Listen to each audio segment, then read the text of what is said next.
ಶ್ರೀ ಗುರುಭ್ಯೋ ನಮಃ. ಎಲ್ಲರಿಗೂ ಬೆಳಗಿನ ಶುಭೋದಯಗಳು. ಶ್ರೀರಾಮ ಪಟ್ಟಾಭಿಷೇಕ.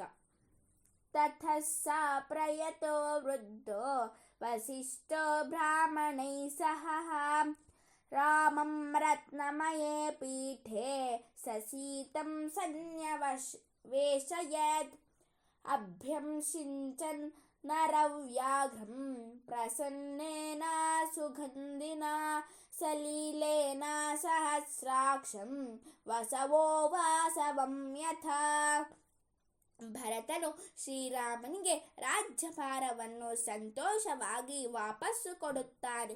ಅನಂತರ ಶ್ರೀರಾಮನ ಪಟ್ಟಾಭಿಷೇಕಕ್ಕಾಗಿ ಭರತನು ಸಕಲ ಸಿದ್ಧತೆಗಳನ್ನು ಮಾಡುತ್ತಾನೆ. ಸುಗ್ರೀವನು ಕಪಿಗಳನ್ನು ದಿಕ್ಕುಗಳಿಗೆ ಕಳಿಸಿ ನೂರಾರು ನದಿಗಳಿಂದಲೂ ಸಾಗರದಿಂದಲೂ ರತ್ನದ ಕಲಶಗಳಿಂದ ಪವಿತ್ರವಾದ ತೀರ್ಥಗಳನ್ನು ತರಿಸುತ್ತಾನೆ. ಹನುಮಂತ, ಜಾಂಬವಂತ, ಅಂಗದ, ವಿಭೀಷಣ ಎಲ್ಲರೂ ಶ್ರೀರಾಮನ ಪಟ್ಟಾಭಿಷೇಕವನ್ನು ವೀಕ್ಷಿಸುವುದಕ್ಕಾಗಿ ಕಾತುರರಾಗಿದ್ದಾರೆ.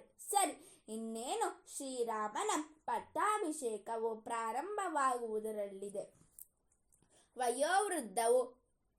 ವಯೋವೃದ್ಧರು, ಶಾಸ್ತ್ರವೃದ್ಧರು, ವಂಶಪುರೋಹಿತರೂ ಆಗಿರುವ ವಸಿಷ್ಠ ಮಹರ್ಷಿಗಳು ಬ್ರಾಹ್ಮಣರ ಜೊತೆಯಲ್ಲಿ ಸೇರಿಕೊಂಡು ಶ್ರೀರಾಮ ಮತ್ತು ಸೀತೆಯರನ್ನು ರತ್ನಮಯವಾದ ಪೀಠದಲ್ಲಿ ಕುಳ್ಳಿರಿಸುತ್ತಾರೆ.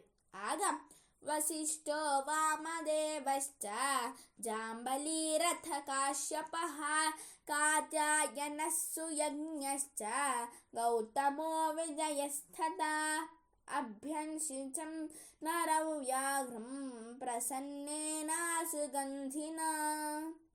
ವಸಿಷ್ಠ, ವಾಮದೇವ, ಜಾಂಬಾಲಿ, ಕಾಶ್ಯಪ, ಕಾತ್ಯಾಯನ, ಸುಯಜ್ಞ, ಗೌತಮ, ವಿಜಯ ಮುಂತಾದ ಅನೇಕ ಋಷಿಗಳು ಸೇರಿಕೊಂಡು ಶ್ರೀರಾಮ ಹಾಗೂ ಸೀತೆಯರಿಗೆ ಅಭಿಷೇಕವನ್ನು ಮಾಡುತ್ತಾರೆ. ಪ್ರಜೆಗಳೆಲ್ಲರೂ ಶ್ರೀರಾಮನ ಪಟ್ಟಾಭಿಷೇಕವನ್ನು ಕಣ್ಣು ತುಂಬ ನೋಡಿ ಸಂತೋಷ ಪಡುತ್ತಾರೆ. ಶ್ರೀರಾಮನ ಪಟ್ಟಾಭಿಷೇಕವನ್ನು ನೋಡುತ್ತಿದ್ದರೆ ದೇವತೆಗಳು ಇಂದ್ರನಿಗೆ ಅಭಿಷೇಕವನ್ನು ಮಾಡುತ್ತಿದ್ದಂತೆಯೇ ಭಾಸವಾಗುತ್ತಿತ್ತು.